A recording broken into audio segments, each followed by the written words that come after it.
So there's another company called Rescue Time. I don't know if you know about that. Rescue Time. Yeah. It looks at how you spent your time and helps you figure out how to rescue some of it back. Right. Wow. So that you're not wasting time. We're having an off-site meeting for my group in Google. It's about 100 of us.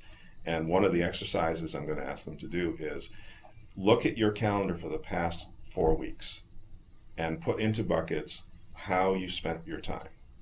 And you're going to be shocked at the way that you spent your time, right? So analytics on how you spent the time, and maybe take a look at Rescue Time and see what they do. But I don't even know. I just know about the company, and I know generally that they analyze your time and try to retrieve some of it. Do you know if it's self-reported in the sense that? Yeah, it is. It is. Okay. Yeah. So that's another interesting area. But, and also what's interesting is, so we're talking about the individual, right? How can they better manage their time? But then you can also bring it to the enterprise level. And so seeing, not necessarily like Big Brother-ish, he's not booking enough meeting versus this guy, but more as a company, here's how your team, how your employees are spending their time. Here's how much they're traveling. Here's where they're going. Here's how much you could be saving by doing these little tweaks and putting these regulations or whatever. Here are the restaurants where people are going, and maybe you can cut deals with these restaurants and so on. So there's ways that we can leverage also for enterprises analytics, so that they can optimize the time of their teammates and also on revenue and on cost as well. Yeah. So we see that also as part of our enterprise play. As we're getting into companies, it's spreading pretty rapidly. We're going to give analytics to the individual users, but at the same point, we can also give analytics to corporations. Right. Yeah, that's a good idea. I think analytics is critically important.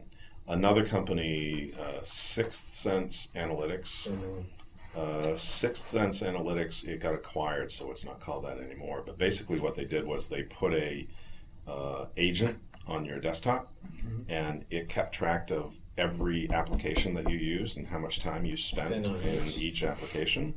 And then it did this report to tell you this is where you spent your time, and which applications and how much time. And it also aggregated it up and showed across all the members of your group. See, it was kind of Big Brother, kind of like, ooh, I don't know if I like this, but it was actually pretty interesting. Too much time on Twitter, not enough time on corporate mail. Yeah, right. And then you could compare yourself to others in the group to see, how your team, and then overall the company, how time was being spent.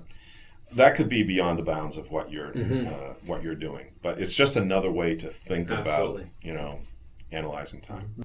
Well, analytics I think is the near-term thing that everyone could use, and it's not that hard to do, but no one has done it. That's right. So I think Zobni really opened my eyes on that part of analytics of email. Because again, you're in email every single day, and you're on top of it, and you're responsive, and you think but until you see those analytics, and you say, "Oh my God, I didn't realize that these 5 people are the 80% of my time of who I'm sending email to." I think if you did the same thing to a calendar, to know where you're spending your time, that would be huge. Absolutely. And if there are, I'm not that into this stuff, but like. Who is it? Franklin is the calendar. Franklin Planner? Franklin Planner. Yeah. They have some interesting kinds of ways of analyzing what you do and thinking about what you do. And there's another, what is this metrics thing about? There's some metrics thing about getting stuff done.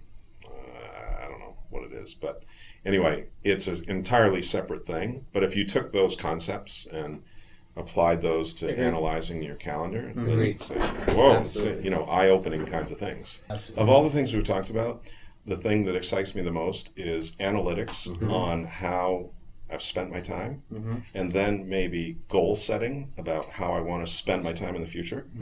And the calendar sort of sets these goals about, hey, you said you wanted to spend 20% of your time on this, so slot it in there, and then, or maybe it kind of graphs out how you'd like to spend your time, and maybe it's color coded or something, I don't know. Right. And then you start inputting specific meetings and schedules, and then you see if you're meeting your goal or not. Sure. Mm-hmm. So yeah, analytics should be number one. Absolutely. And then prospective going forward, how you manage your time, that would be great. Yeah. Overall, I think you guys are really smart to do this because there are other scheduling companies out there, and I think you said the checklist is all about the same. Yeah. This really differentiates you and puts you in a thought leadership position. Absolutely. And then just because you're a thought leader and the visionary, you're going to get more than your share of the business, even though features might be the same. Right. So it's great. It's a good idea. Yeah.